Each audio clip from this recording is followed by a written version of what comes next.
Hi friends, कैसे हैं आप लोग। एक बात थोड़ा सा मैं बता देना चाहता हूँ कि जो मेरा कोई मतलब लेक्चर स्टार्ट करने से पहले मैं थोड़ा सा कुछ बात पे बात करना चाहता हूँ। कुछ बच्चे ने कमेंट किया था कि मुझे टेंथ के करस्पॉन्डिंग भी कुछ लेक्चर बनाना चाहिए। तो कुछ पर्टिकुलर टॉपिक पे वैसे वो भेजा था और बोला था कि पूरा टेंथ का लेक्चर बना दीजिए। तो थोड़ा सा ये कम पॉसिबल है बिकॉज हम एक दो के कमेंट के अनुसार हम लेक्चर नहीं बना सकते हैं और थोड़ा सा टाइम लगता है यार। हम भी आप ही के जैसे स्टूडेंट हैं, थोड़ा सा टाइम खाता है। तो आप ही की तरह हमको पढ़ना पड़ता है और फिर साइड से ये काम कर रहे हैं। लेकिन हाँ, यदि बहुत सारा कमेंट रहा तो बिल्कुल तब सोचेंगे। और एक चीज़ और बताते हैं कि हाँ, यदि कोई पर्टिकुलर टॉपिक पे आपको कोई प्रॉब्लम है टेंथ के करस्पॉन्डिंग फिजिक्स के टेंथ के फिजिक्स के करस्पॉन्डिंग, तो हम बिल्कुल उस पर बात करेंगे। और तो ठीक है, वो कमेंट कर दीजिएगा आप और हम देखेंगे कि उस पर जो वीडियो हम जहाँ तक हो पाए हम बिल्कुल बनाएंगे, कोशिश करेंगे। और यदि बहुत ज़्यादा आपका कमेंट्स रहा, तो यदि बहुत लोग ने चाहा तो बिल्कुल हम कोशिश करेंगे कि हम फिर टेंथ का कुछ लेक्चर बनाए ज़रूर। फ़िलहाल हम लोग अपने ही प्रोसेस पे चलते हैं जो इससे पहले हम लोग पढ़े थे। वेक्टर चल रहा था, आपको पता है। उसमें हम लोग कुछ टाइप के बारे में पढ़ लिए थे, यूनिट वेक्टर के बारे में, सॉरी वो हमारा कौन सा वेक्टर था, पोजीशन वेक्टर था। इसके बाद पैरेलल वेक्टर था, कॉलिनियर वेक्टर था, कुछ कुछ ऐसे ही पढ़े थे। आज हम लोग जो मेन टॉपिक पढ़ने वाले हैं ये बहुत इंपॉर्टेंट है। थोड़ा थोड़ा आप लोगों को पता होगा पर हमको पता है कि मेरे पढ़ाने के बाद आपको पता चलेगा कि शायद हम लोग कुछ मिस कर रहे हैं। ठीक है, तो यहाँ पे कोप्लेनर वेक्टर के बारे में हम लोग अभी बात करने वाले हैं। तो थोड़ा सा कोप्लेनर वेक्टर के बारे में बात कर लेते हैं। एक चीज़ हम बता देना चाहते हैं कि हम लोग हर कुछ को बड़ा आसानी से देखते हैं बट एक्चुअल में वैसा होता नहीं है। तो आज थोड़ा सा हम पहले बात करेंगे को का मतलब क्या होता है, थोड़ा सा हम इसको देख लेते हैं। ये होता है कॉमन। इसी कॉमन से ये को ले लिया है और प्लेनर का मतलब होता है एक्चुअली, ठीक है, प्लेनर का मतलब होता है जो भी प्लेन। और वेक्टर का मतलब तो आप जानते हैं, वेक्टर के बारे में हम लोग बात नहीं करेंगे। वेक्टर इससे पहले भी जो भी हम लोग वेक्टर तो चल ही रहा है तो इसके बारे में बहुत कुछ बात कर चुके हैं हम लोग ऑलरेडी। बट पहले हम थोड़ा सा प्लेन के बारे में जान लेते हैं बिकॉज हम लोग को वैसे भी लगता है कि हम लोग प्लेन समझते हैं बट प्लेन नहीं समझते। आपको भी पता चलेगा। थोड़ा सा देख लेते हैं। एक चीज़ मेरे दिमाग में आया कि प्लेन का मतलब क्या होता है। यदि आपको हम बोलें तो आप कहिए टू डायमेंशन भाई, एक्स और वाई, ये तो और वो दोनों परपेंडिकुलर होना चाहिए। मैं आपसे क्वेश्चन पूछता हूँ कि क्यों परपेंडिकुलर होना चाहिए, क्या इस टाइप से भी तो ये प्लेन हो सकता है और ये प्लेन है भी। बट जब हम टू डायमेंशनल के बारे में बात करते हैं या थ्री डायमेंशनल के बारे में बात करते हैं तो हमेशा क्या करते हैं कि हम एक्स वाई जेड को म्यूचुअली परपेंडिकुलर लिख देते हैं, रख देते हैं। तो ये चीज़ समझना बहुत इंपॉर्टेंट है। आज थोड़ा सा हम लोग दिखाएंगे कि प्लेन एक्चुअली क्रिएट कैसे होता है, तो फिर मेन टॉपिक पे हम चलेंगे, वेक्टर लगा देंगे उसमें। लेकिन पहले थोड़ा सा हम बात कर लेते हैं कि एक्चुअली प्लेन का मतलब क्या होता है। एक्चुअली कोई डायमेंशन क्रिएट कैसे किया जाता है, सबसे पहले हमको समझना पड़ेगा। कोई भी एक डायमेंशन यदि हम क्रिएट करते हैं तो एट फर्स्ट यदि हम एक डायमेंशन के बारे में बात करें, सपोज एक पॉइंट लेते हैं, ये पॉइंट, ठीक है। अब इस पॉइंट से हम क्या करते हैं, ये पॉइंट को इस तरीके से एक, सॉरी थोड़ा सा हम कोशिश करेंगे कि आपको थोड़ा सा विजुलाइज कराएं। एक मिनट, चलो अभी उपलब्ध नहीं है, ठीक है, तो विजुलाइजेशन कर लेते हैं ऐसे ही, ठीक है, हाइपोथेटिकली। तो चलिए थोड़ा सा बात कर लेते हैं। ये हमारा एक पॉइंट है, इमेजिन करो, और ये पॉइंट से हम पॉइंट को खींचे, देखिए लाइन हो गया, ये तो हम समझ में आ गया। मतलब पॉइंट से पॉइंट को यदि खींचेंगे तो पॉइंट के बीच बहुत सारे, मतलब इसका मतलब पॉइंट के पॉइंट जैसे खींच रहे हैं तो देखिए ये पॉइंट से पॉइंट को खींच रहे हैं, तो जैसे इसे खींच रहे हैं बहुत सारे इस तरीक़ा से, या कह सकते हैं कि एक पॉइंट ऐसे ले लेते हैं ए और इस पॉइंट से दूसरे पॉइंट ए डैश को खींचे तो इसके बीच में देखिए एक सेपरेशन बन गया। ये सेपरेशन जो है, यहाँ हम इस डायरेक्शन में खींचे, यहाँ भी एक सेपरेशन बन गया, इस डायरेक्शन में खींचे, यहाँ भी एक सेपरेशन बन गया। बट मेरा मेन मोटो क्या है कि पॉइंट से पॉइंट को खींचे, हमारा एक लाइन आ गया, बहुत इंपॉर्टेंट है। मतलब वन डायमेंशन हम क्रिएट कर दिए, वन डायमेंशन। अभी मेन टॉपिक पे हम लोग चलेंगे, थोड़ा सा इसको देख लीजिए। इसका मतलब एक डायमेंशन को हम पॉइंट से पॉइंट को खींचे, डायमेंशन वन डायमेंशन हो गया। अब थोड़ा सा मेरे पास एक आइडिया आया कि इसका मतलब कुछ खींचने खींचने से कुछ होता है। चलिए भाई देख लेते हैं। तो मेरे दिमाग में आया कि चलो भाई दो लाइन ले लेते हैं। देखिए ये दो लाइन है, चलिए ये लाइन है, देखिए एक लाइन को हम लाइन से खींचते हैं, गौर से देखिएगा। अब गौर से देखिए, ये हम क्या बना लिए, एक लाइन को लाइन से खींचे, हमारा प्लेन बन गया। इसका मतलब एक लाइन को हम एक लाइन से जैसे खींचे, एक लाइन को लाइन से सेपरेट कर रहे हैं, गौर से देखिए इस तरीक़ा से, ये लाइन है हमारा ए बी लाइन है, ये हम एक फिक्स लिए लाइन सेगमेंट लिए, ठीक है। तो लाइन सेगमेंट जब लिए तो हम इसको क्या किए कि हम इसको क्या कर रहे हैं, खींच रहे हैं। तो हम क्या कर रहे हैं, इस दोनों के बीच में आपने देखा कि हमने इस दोनों के बीच में डिस्टेंस को फिक्स रखा। तो हम क्या करते हैं, इस लाइन से जैसे ही लाइन को खींचते हैं, ये लाइन को हम यहाँ पे ले आए, इमेजिन करिए ये हमारा ए और ए डैश। तो अभी तक हम क्या कर रहे थे, जब ए से ए डैश और ये बी से बी डैश है, सॉरी बी से बी डैश को खींचे, मतलब हमने इस लाइन को इस लाइन से जैसे ही खींचा, एक नया चीज़ क्या हुआ, गौर से देखिए। ये तो अपने आप में एक डायमेंशन था, यूनिट डायमेंशन एल मान लेते हैं, बट एक नया चीज़ क्या आया हमारे पास, देखिए गौर से। जैसे ही इस लाइन को हम सेपरेट किए, हमारे पास ये लाइन के सेपरेशन के लिए एक फिक्स डिस्टेंस हमारा मेंटेन रखना शुरू पड़ा हमको। और ये डिस्टेंस देखिए, ये अभी नहीं मीटर के हमारा हो सकता है, अभी तो ये हम कह सकते हैं कि परपेंडिकुलर है, बट और भी प्रोसेस हो सकता है, हम देखेंगे अभी। पहले देख लीजिए इसको। तो ये लाइन को जैसे ही एक लाइन से सेपरेट किया, तो हमारा एक नया, देखिए दूसरा, इस लाइन को हम सेपरेट जैसे किए तो एक नया डायमेंशन सेपरेट करने के लिए एक नया डायमेंशन को हमको क्रिएट करना पड़ा, वो भी दूसरा एक लेंथ है। और वो लेंथ देखिए यहाँ पे परपेंडिकुलर है।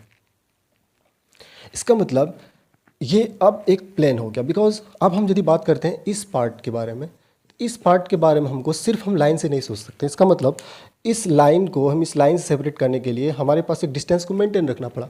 इस डिस्टेंस को मेंटेन रखने के लिए, इसका मतलब ये सेपरेशन जो प्रोवाइड कर रहा है ये डायमेंशन, ये एक नया लेंथ आ गया। तो इसका मतलब जब हम प्लेन के बारे में बात करते हैं तो हम सिर्फ ए लेंथ के बारे में बात नहीं कर सकते हैं, इस लाइन के बीच में एक नया डायमेंशन क्रिएट हो गया।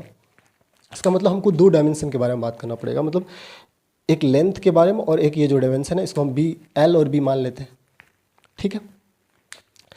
तो ये जब भी हम इसको बोलेंगे तो इसका मतलब ऑटोमेटिक देखिए टू डायमेंशन क्रिएट हो गया, मतलब प्लेन आ गया। लेकिन एक चीज़ बताइए कि क्या ऐसी ही पॉसिबिलिटीज़ है कि क्या हम हमेशा, कोई जरूरी तो नहीं है ये परपेंडिकुलर ही क्यों होता है, क्या ऐसा नहीं हो सकता है एक लाइन को तो ऐसे भी खींचा जा सकता है। सपोज करिए कि एक लाइन को ये ए पॉइंट है, हम इस तरीक़ा से प्रोजेक्ट कर रहे हैं, थोड़ा सा ऐसे खींचे और थोड़ा सा हम इसको ऐसे खींच, ये लाइन ऐसे भी तो प्रोजेक्ट हो रहा है। अब अभी भी ये भी तो प्लेन है, बट हमेशा जब भी हम प्लेन लिखते हैं तो ये ऐसा ही क्यों लिखते हैं, ऐसा ही क्यों लिखते हैं कि हम दो लाइन को हमेशा एक परपेंडिकुलर ले लेते हैं, एक्स वाई एक्सिस या जो भी, हम परपेंडिकुलर ही क्यों लेते हैं, ये मेरा मेन मोटिव है।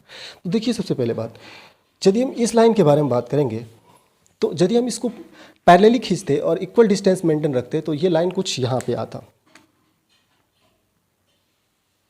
गौर से देखिए ये लाइन, ये पूरा प्लेन इस तरीक़ा से कुछ बनता है।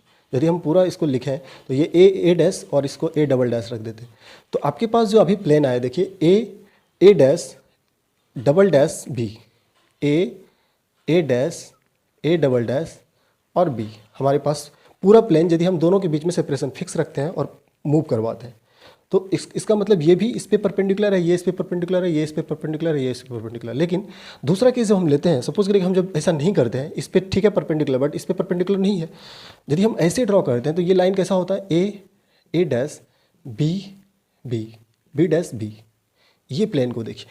तो एक चीज़ बताइए कि ये जो ये वाला पार्ट है, ये पूरा वाला पार्ट का क्या है, पूरा फ्रैक्शनल पार्ट हो गया कि नहीं। ये पूरा पार्ट एक पूरा हॉल प्लेन है, ये पूरा एक, यदि हम रेड एरिया से पूरा इसको लिख दें तो ये पूरा हॉल पार्ट हो गया।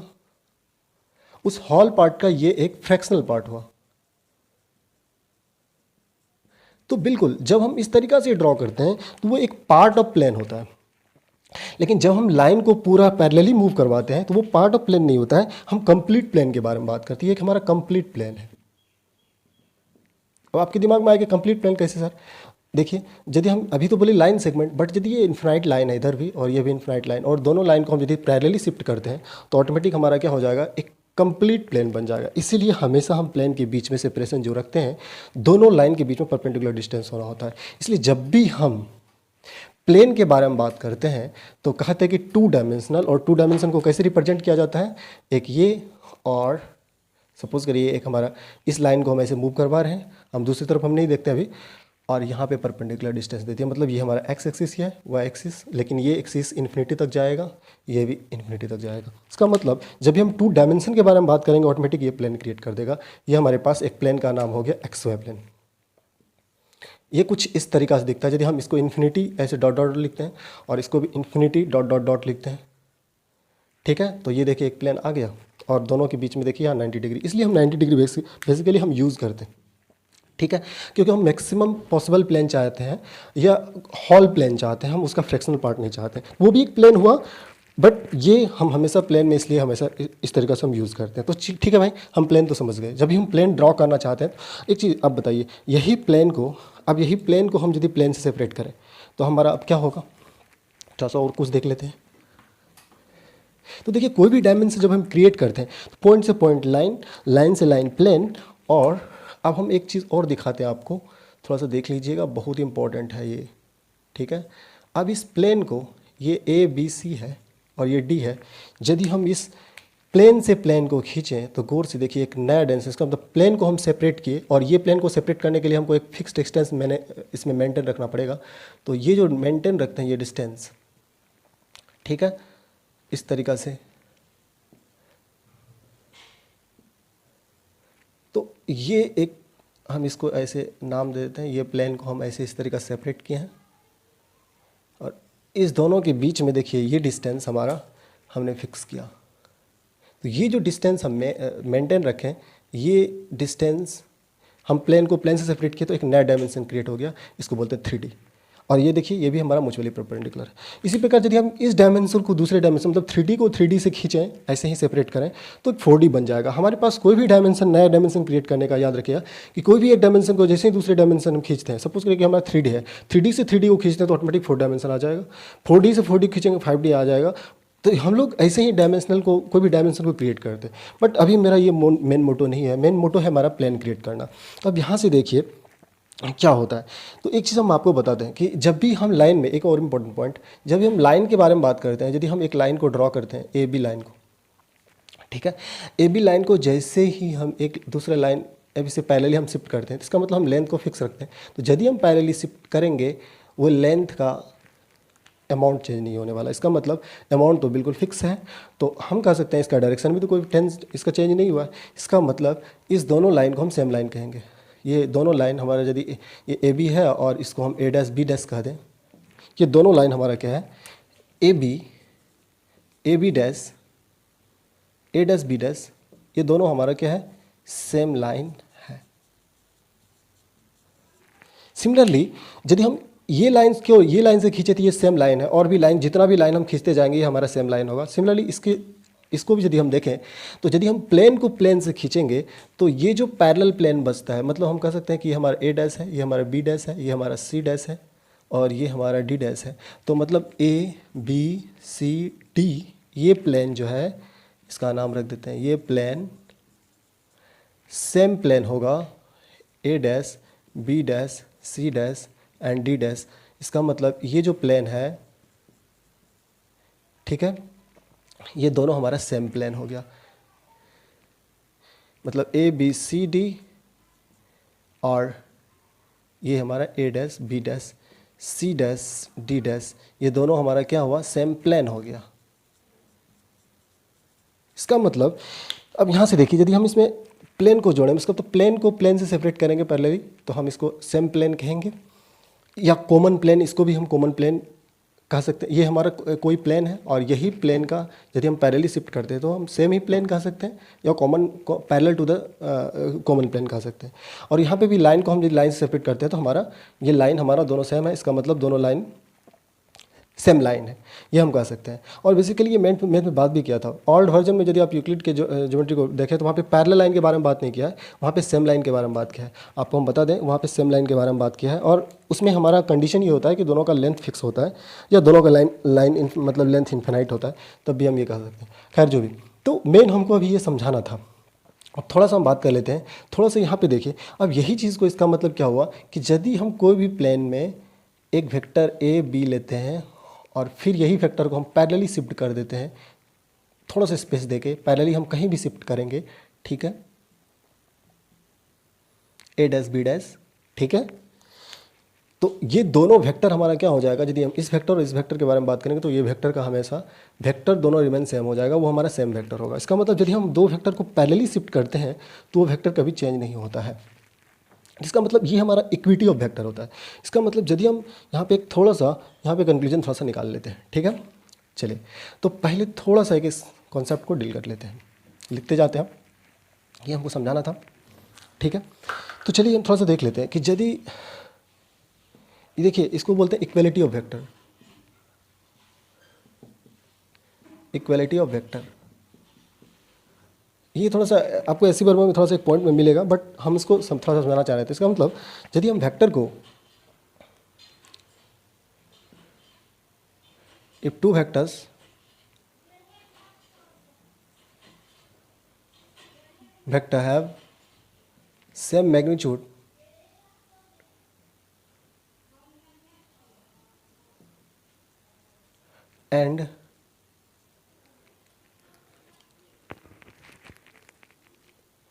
and they are oriented, they are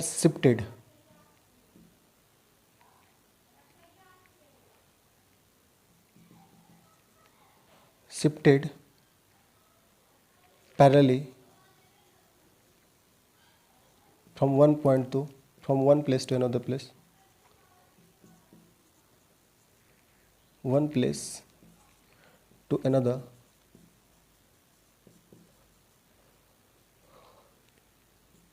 vectors remain same।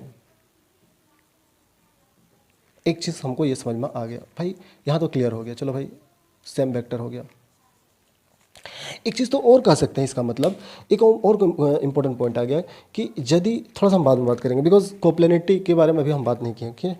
तो अब यहाँ देखिए एक चीज़ तो समझ में आ गया कि कॉमन का मतलब क्या होता है कि या तो हमारा एक ही प्लेन पे बात कर रहा है या एक ही प्लेन के पैरेलल के बारे में बात करते हैं। तो थोड़ा सा कॉमन के बारे में समझ जाइए, फिर प्लेनर और फिर पूरा सब कुछ क्लियर हो जाएगा। तो इक्वलिटी ऑफ वेक्टर ये आप लिख लोगे, और ये मेरे ख्याल से इंपॉर्टेंट पॉइंट है। एक हमको हाइपोथेटिकल यहाँ से जो भी एक हाइपोथेसिस जनरेट हो गया, ये हमारा इक्वलिटी ऑफ वेक्टर काम देगा अभी, क्योंकि हम इसका यूज़ करेंगे, ठीक है, इसका अप्लाई करेंगे। नेक्स्ट चलते हैं थोड़ा सा। अब यहाँ पे कॉमन का मतलब क्या होता है कि यदि हम कॉमन के बारे में बात कर लेते हैं, इसका मतलब जब भी हम कॉमन के बारे में बात करेंगे, इसका मतलब क्या होता है कि ये वेक्टर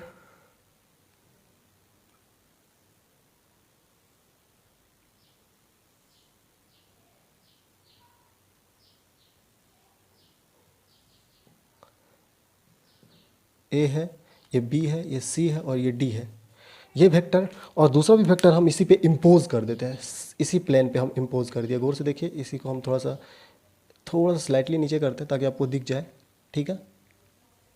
ये एक रेड लाइन से हम दिखा रहे हैं, ठीक है, और इसका भी नाम रख देते हैं A dash, B dash, C dash और डी डैश, ठीक है। ये दोनों देखिए सेम प्लेन पे इम्पोज है, तो इसको हम क्या कह सकते हैं, ये हमारा सेम प्लेन हो गया। यदि हम बात करेंगे ए बी सी डी, ठीक है, A dash B dash C dash D dash, और एंड हम एक प्लेन लेते हैं ए बी सी डी, ठीक है। ये दोनों हमारा क्या हो सकता है, दोनों को हम बोलेंगे सेम प्लेन,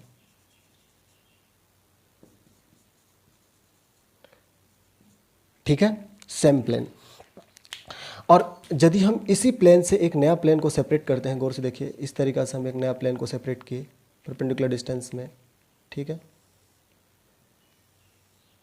इसी प्लेन से हम यदि सेपरेट किए हैं तो इस प्लेन को हम बोलते हैं parallel to the same plane. ये हमारा parallel to the same plane है, मतलब हम इसका नाम रख देते हैं A dash double dash, B double dash, C double dash and D double dash. तो हम यहाँ पे A B double dash, B double dash, C double dash, D double dash, ये है पैरेलल टू द, ये हमारा क्या है, इसको लिखते हैं हम parallel to the same plane, parallel to the same plane इसको पढ़ते हैं। बताओ सेम प्लेन कौन सा, ए बी सी डी और A dash B dash C dash D dash, हम इसके बारे में पढ़ते हैं। मतलब हम A double dash B double dash C double dash D double dash, ये हमारा parallel to the same plane है। तो इसका मतलब ये दोनों को यदि हम कंबाइनली बात करेंगे, ये प्लेन और ये प्लेन, मतलब A double dash B dash C dash, suppose करें इसका नाम रखते हैं 1 और इसका नाम रख देते हैं 2। तो ये वन टाइप ऑफ प्लेन जो होगा एंड 2 टाइप ऑफ जो प्लेन है, गौर से देखिए हम यहाँ पे इलोकेट कर दिए हैं, ठीक है। ये दोनों को हम कंबाइनली कहेंगे कॉमन प्लेन।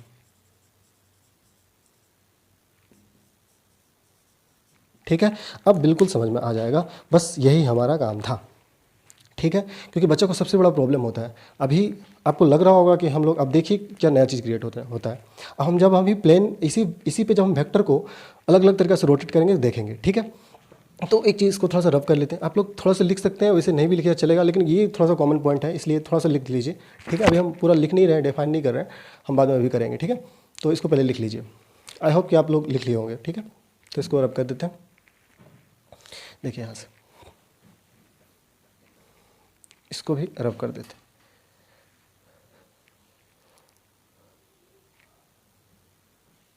ठीक है। तो अब देखिए मेरे दिमाग में आया कि इसी पे हम वेक्टर के बारे में भी बात करेंगे। तो एक बात बताइए कि यदि हम दो वेक्टर को, ए वेक्टर है ए बी और दूसरा वेक्टर है सपोज करिए सी डी, ठीक है। तो ए बी और सी डी जब हम वेक्टर लिखते हैं यहाँ पे, ये हमारा दोनों वेक्टर हमारा पैरेलल वेक्टर है। तो एक बात बताइए कि हम क्या बोले कि कोई भी यदि हमको प्लेन ड्रॉ करना है तो सीधा बात समझिए, जब भी हमको प्लेन ड्रॉ करना है तो प्लेन ड्रॉ करने का क्या तरीका हो सकता है। सबसे पहले प्लेन ड्रॉ जब भी करना है, ये हमारा सपोज करिए एक लाइन है, ये लाइन का भी नाम रख देते हैं कुछ भी ए बी। अब इसका हम कौन कौन सा प्लेन ड्रॉ कर सकते हैं। सपोज करिए हम इस लाइन को इस ओरिएंटेशन में खींचना चाह रहे हैं, इस ओरिएंटेशन में इस तरीके से प्लेन हो गया,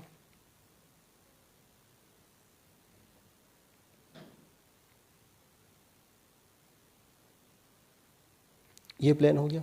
दूसरा प्लेन और भी खींच सकते हैं अलग ओरिएंटेशन में, यदि हम लाइन को खींचते हैं, सपोज करिए हम इस डायरेक्शन में इस लाइन को खींचें, ये भी तो अलग प्लेन हो गया। लेकिन एक चीज़ बताइए, हम बहुत सारा प्लेन को ड्रॉ कर सकते हैं, मतलब एक लाइन से इन्फिनाइट प्लेन पास करता है। चलिए ये भी एक इंपॉर्टेंट पॉइंट है, तो यहाँ पे हम नोट में लिख देते हैं, ठीक है।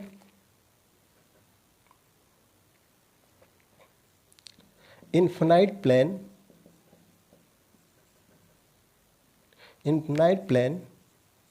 can be passed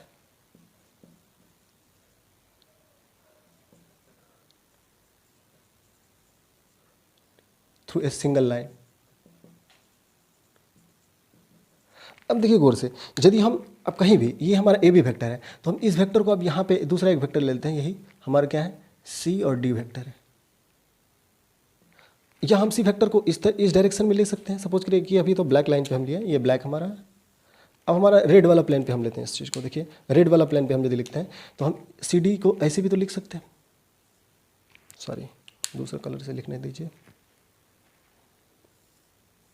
हम यहाँ पे भी सी डी लिख सकते हैं।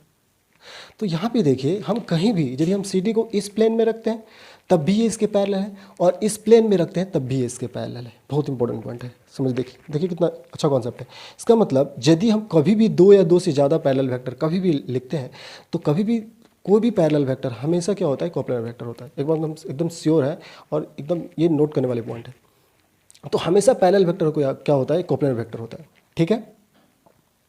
अब एक तरीका और हो सकता है कि ठीक है भाई ये तो समझ में आ गया, और एक तरीका से हो सकता है कि यदि हम इस प्लेन को ऐसे भी लिख सकते हैं। सपोज करिए कि ए वेक्टर को इस लाइन पे हम देखना चाहते हैं। सपोज करिए हमारा ए है, ये ए और ये हमारा बी वेक्टर है, ठीक है। अब हम क्या कर रहे हैं, इस वेक्टर को हम ऐसे भी शिफ्ट कर सकते हैं, ये हमारा सी डी वेक्टर है। ये दोनों अभी फर्दर पैरेलल है, लेकिन देखिए parallel to the same plane है कि नहीं।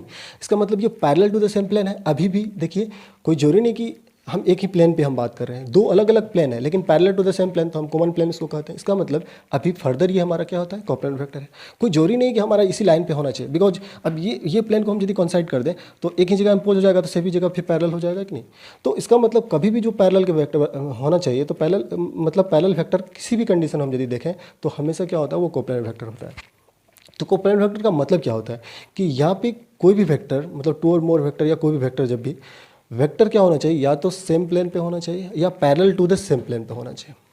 तो यदि सेम प्लेन या parallel to the same plane पे होगा तो वेक्टर हमारा क्या होगा कोप्लेनर वेक्टर होगा। अब यहाँ से हम डिफाइन करते हैं कोप्लेनर वेक्टर को, यही हमारा कोप्लेनरिटी का मतलब है, चलिए भाई देखते जाएंगे, इसको अभी थोड़ा सा रब कर लेते हैं और हम फिर से बात करते हैं कोप्लेनर वेक्टर का। तो यहाँ से देखिए, आप यहाँ से नोट डाउन करिएगा। तो कॉमन कोप्लेनर वेक्टर का मतलब क्या होता है, ये बेसिक डेफिनेशन है। यहाँ से लिखते हैं कोप्लेनर वेक्टर, ठीक है। तो देखिए,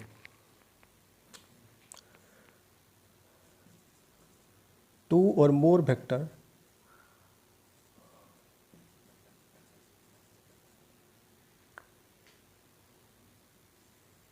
are said to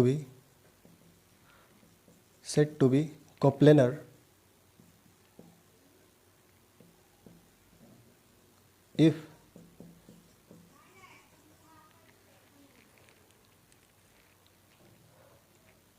they have same plane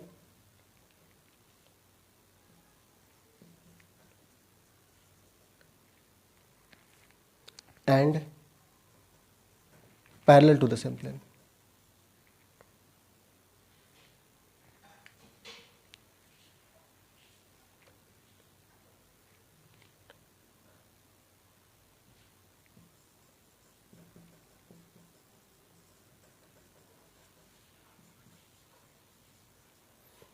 या इस तरीके से हम थोड़ा सा बात कर सकते हैं, दूसरा डेफिनेशन ये भी लिख सकते हैं,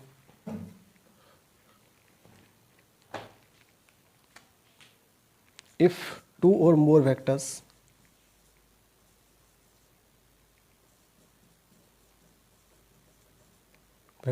lies on the same plane, vector lies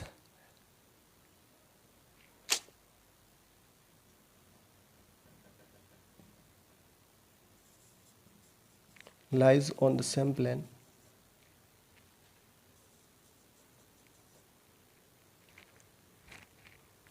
same plane or parallel to the same plane।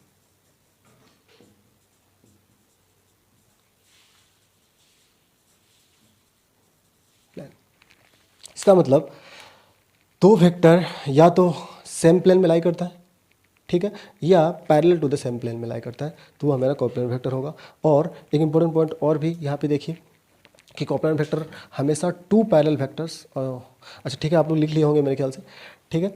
तो फिर से इसको लिखते हैं, ठीक है, पॉज करके लिख लीजिएगा आप लोग, ठीक है। तो अब यदि दूसरा हम लिखना चाह रहे हैं तो इसका मतलब और भी हो जाएगा कि टू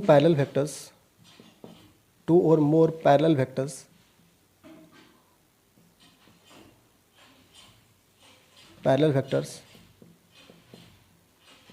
always be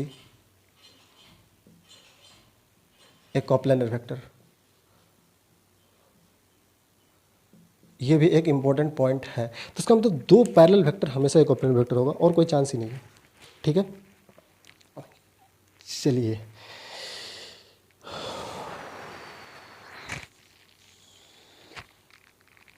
तो ये समझ में आ गया। अब एक चीज़ मेरे दिमाग में आया कि क्या नॉन पैरेलल वेक्टर का कंडीशन क्या होना चाहिए। थोड़ा सा नॉन पैरेलल वेक्टर का कैरेक्टरिस्टिक को लिखते हैं, ठीक है। तो चलिए कि एक लाइन सपोज करिए हम लेते हैं, यही हमारा लाइन है, इमेजिन करिए। अब यहीं पे एक वेक्टर लेते हैं ए बी, और यहाँ पे एक वेक्टर लेते हैं, उसका ओरिएंटेशन थोड़ा सा हम डिफरेंट कर लेते हैं, ठीक है। इस तरीक़ा से सपोज करिए, इस तरीक़ा से, ठीक है। अभी दीदी हम इस वेक्टर को ऐसे भी लिख सकते हैं और ऐसे भी लिख सकते हैं। सपोज करिए ए बी वेक्टर है और ये हमारा सी डी वेक्टर, ये दोनों वेक्टर। तो क्या इससे एक प्लेन ड्रॉ किया जा सकता है? बिल्कुल एक प्लेन ड्रॉ किया जा सकता है। और यदि एक प्लेन ड्रॉ किया जा सकता है तो ये हमारा कोप्लेनर हो जाएगा, ठीक है। बट अभी हम नहीं कहेंगे, ठीक है। अभी हम प्लेन ड्रॉ किए, हमको दिखा कि सेम प्लेन से जा रहा है, इसका मतलब कोप्लेनर वेक्टर है। क्या हमेशा ही कोप्लेनर होगा? तो थोड़ा सा कन्फ्यूजन है, ठीक है। तो इसको देख लेते हैं थोड़ा सा, ठीक है। तो अब यदि हम किसी ओरिएंटेशन, यही वेक्टर हमारा सी डी, ये सी डी वेक्टर देखिए कॉमन प्लेन पे है, हम किसी भी ओरिएंटेशन में रखें हमेशा इसका कोप्लेनर वेक्टर होगा कि नहीं। हम किसी ओरिएंटेशन में इसको घुमाएं कोई फ़र्क नहीं पड़ता है, तो ये हमारा क्या हो जाएगा? कोप्लेनर वेक्टर होगा। लेकिन तो ये हमारा क्या हो जाएगा एक्चुअली? इंटरसेक्टिंग या नॉन पैरेलल कह सकते हैं, नॉन पैरेलल।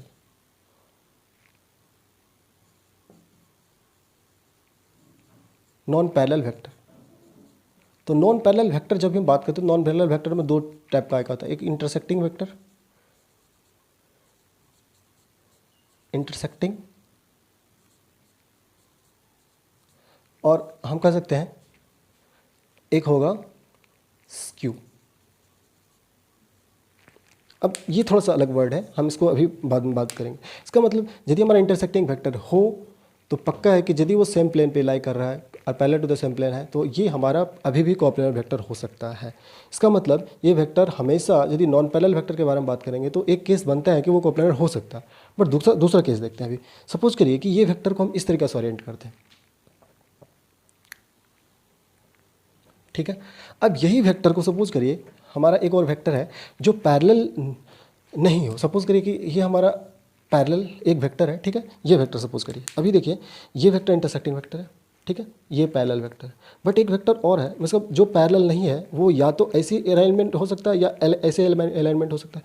तो हम यदि ऐसे लेंगे या ऐसे लेंगे, ये दोनों वेक्टर हमारा क्या है, कोप्लेनर वेक्टर है। बट यदि ये हमारा अभी भी नॉन पैरेलल वेक्टर है, बट यदि हम ऐसे अलाइनमेंट करते हैं तो ये देखिए हमारा क्या होगा, ये वेक्टर यदि हम लिखेंगे तो क्या होगा, इसको क्या कहेंगे, ये हमारा अभी भी ये पैरेलल तो नहीं, बिल्कुल नहीं कह सकते इसको, और इसको इंटरसेक्टिंग भी नहीं कह सकते, कभी ये इंटरसेक्ट नहीं करेगा।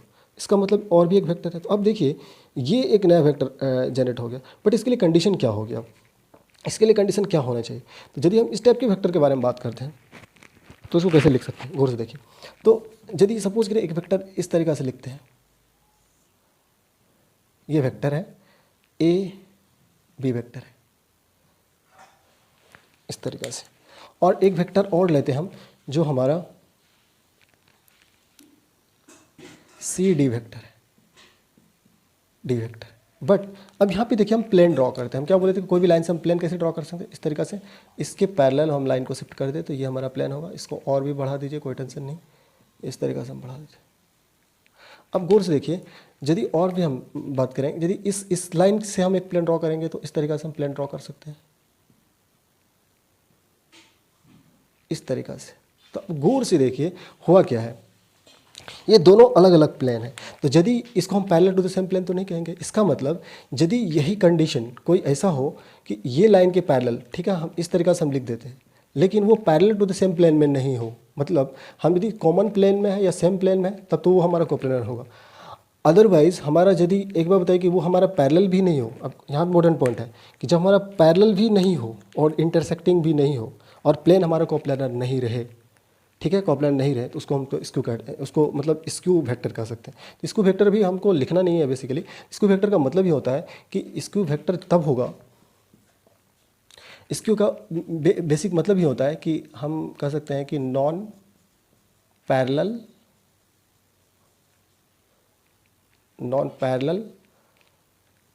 as well as non parallel as well as non intersecting। ये हमारा स्क्यू हो सकता है, is known as skew.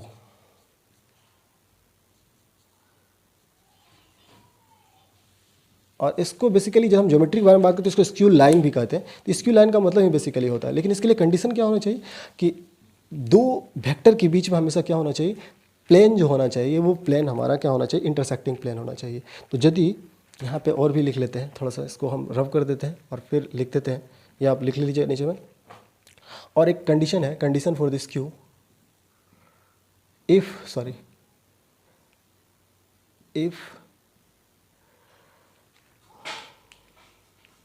two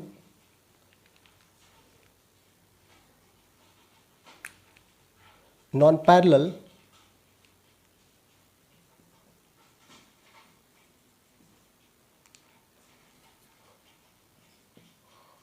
or non-intersecting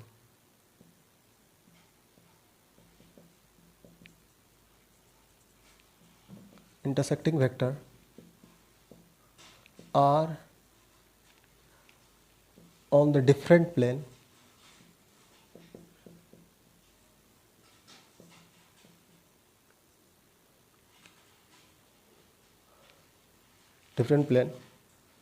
then they are said to be